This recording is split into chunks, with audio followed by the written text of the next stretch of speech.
قل يا أيها الذين هادوا إن زعمتم أنكم أولياء لله من دون الناس فتمنوا الموت إن كنتم صادقين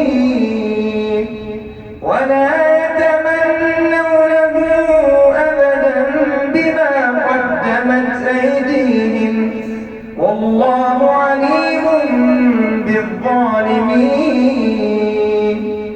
هي بسكوتاية بس تعورك. ايه ده؟ يعني سهلة جدا، ولكن ما خدتش بالك هتعورك جامد في المجموع اكتر من الكيمياء والفيزياء بمراحل. يا صديقي انا بقول لك، انا دخلت اللجنه لقيت الاسئله فعليا جايه بالحرف، الرسومات اللي كانت جايه بحالتها، مش متغير منها حاجه، هي كوبي بيست بالظبط. السلام عليكم، عاملين ايه؟ يا رب تكونوا بخير. ان شاء الله باذن الله النهارده نتكلم عن الماده الجميله جدا وهي الجيولوجيا، ولكن زي ما سمعت في المقدمه يا عزيزي هي بسكوتايه تتقفل سهل جدا، اي حد يقفلها بصباع رجله الصغير، ولكن ما خدتش بالك وقحت في الخطوات والاخطاء اللي انا هقول لك خلي بالك منها دي. لو وقحت فيها غلط منهم هتروح في داهيه، فعليا يعني هتروح في داهيه، هتنقصك درجات كتير جدا جدا.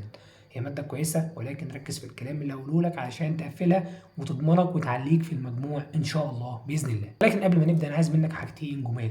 يا ريت لايك جميل، عشان في ناس كتير جدا بتشوف الفيديو ومحدش بيحط لايك، انا مش عارف ليه يعني بصراحه، ولكن لايك جميل ودعوه اجمل لاخوك ان ربنا يعدي الايام دي معايا على خير يعني. والحاجه الثانيه، لو عندك اي مشكله اكتب لي في التعليقات، وطبعا مش هيبقى عندك مشكله تكتبها في التعليقات وما تحطليش سبسكرايب، فسبسكرايب عشان اي فيديو جديد ينزل، واي مشكله اي حاجه ان شاء الله باذن الله معاكم لاخر السنه. الحاجه الاخيره بقى، يا ريت ما تنساش اخواتنا من دعائك ان ربنا ينصرهم ويعدي المحنه دي على خير. نبدا بسم الله. اول حاجه، الماده سهله جدا، اي حد يقدر يقفلها فعليا، الكلام ده واقعي مش اي كلام وخلاص.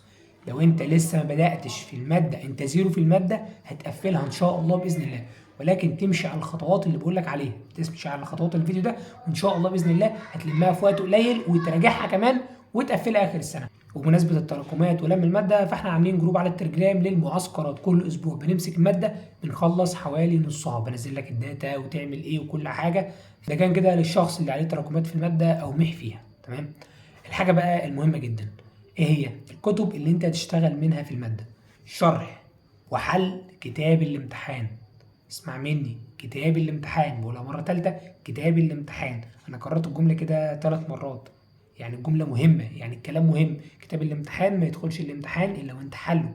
ايه ده هي المهم، ما تدخلش الامتحان الا وانت حالل كتاب الامتحان في الجيولوجيا.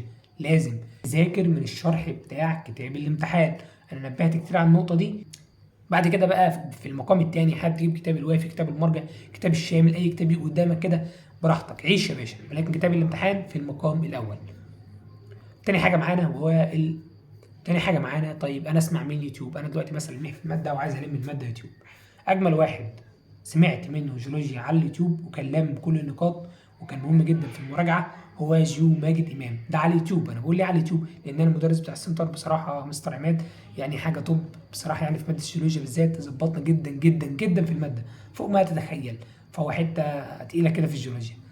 وطبعا اللي لقيته اقرب له من حيث الافكار ومن حيث الشرح ومن حيث حتى الاسئله الكرييتيف هو جيو ماجد امام، فعشان كده انا بنصحك بجيو ماجد امام. طيب يا محمد، الماده دي بتتذاكر ازاي؟ ببساطه الماده دي عامله زي الاحياء، ولكن في فرق بسيط جدا، ان الماده دي بتطير، بتتبخر فعليا. هتذاكرها دلوقتي وتحل عليها، ممكن تيجي بكره ليك ناس اللي انت ذاكرته. فعلشان كده الماده دي محتاجه منك حاجتين مهمين جدا، تتفهم ما تتحفظ، اوعى تحاول تحفظها. الماده دي بتتفهم بس، افهم وحل عليها. انا ليه بقول لك ما تحاولش تحفظها؟ لان انت ان شاء الله باذن الله هيبقى معاك ورقه مفاهيم في الامتحان، فهتلاقي فيها كم معلومات كافي، مش محتاج ان انت تدش والحفظ ده وتنسى والكلام اللي بيحصل ده، والنظام مش نظام حفظ، فافهم الماده كويس جدا. تاني حاجة التكرار، الجيولوجيا عاملة زي مسائل الفيزياء، لو عندك أي عقدة في الفيزياء والكيمياء، أنا قلت قبل كده إن أنت تذاكر كل يوم فيزياء، فده هيساعدك إن أنت تحب المادة وتفهم أكتر ويعلي مستواك، دي حاجة عن تجربة مش أي كلام وخلاص، تمام؟ الجيولوجيا بقى مش لازم كل يوم، بس على الأقل ما تركنهاش لحد الامتحان، لا كل فترة كده هات وراجع، هات وراجع وحل، راجع وحل، راجع وحل، ده يخلي المادة تثبت في دماغك لأطول وقت ممكن، وإن شاء الله بإذن الله تدخل لجنة وتظبط المادة كويس جدا.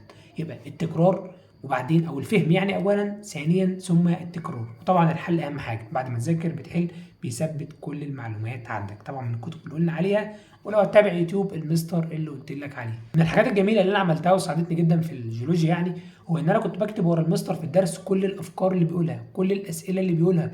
لما جيت ذاكرت ده ليله الامتحان، يعني انا طبعا من النظام بتاعي يعني لو انتوا عارفين او الناس اللي مش عارفه، انا كنت بجيب الكتاب بتاع الشرح بكتب كل المعلومات في الصفحتين بتوع الشرح، ماليش كشكول بره الا القواعد الانجليش وقواعد العربي اللي هو النحو يعني والبلاغه.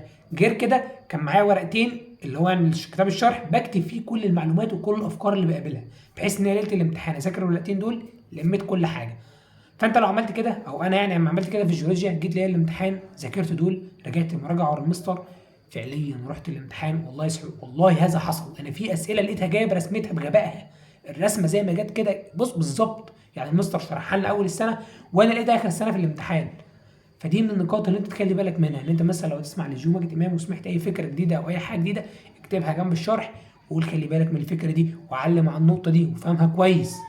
فالجيولوجيا عايزه فهم، وعايز ان انت تلم الافكار كويس قبل ما تدخل لجنه، بحيث ان انت ان شاء الله هتلاقي الاسئله جايه زي ما هي ما فيهاش اي تغيير، خلي بالك تمام. وكمان من الحاجات الجميله في الماده دي ان انت مش محتاج تحل 2 3 4 5 كتب يعني زي بقيه المواد، انت كتاب واحد او كتابين يكفوا ان انت تقفل الماده، وزي ما قلت لك كتاب الامتحان لوحده يكفي ان انت تقفل الماده. في نصيحه ثانيه حابب اقول لك عليها، في الجيولوجيا بتبقى في اسئله على درجه عاليه من التعقيد، ما تحاولش ان انت تحلها. الاسئله دي ممكن تبقى بصوره كبيره جدا فزلكه من الكتاب واللي مؤلف الكتاب، وده بيتعب الطالب نفسيا.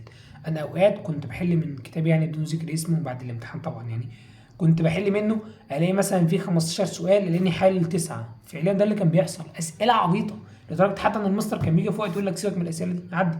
ففي كتب فعليا ممكن تلاقي بتتفزلك شويه في الاسئله، فلما تلاقي السؤال يعني عالي جدا او في تأفوره شويه، ما يتعبش نفسك ان انت تذاكر في الكلام ده، لان الكلام ده مش هيبقى اخر السنه، انت ماسك امتحان اخر السنه وانت هتحكم على مستوى الاسئله. علشان كده انا قلت لك تشتغل من كتاب الامتحان، لان هو الاقرب لشكل الامتحان من حيث الافكار ومن حيث كل حاجه، فيوفر عليك جهد التعقيد من الاسئله.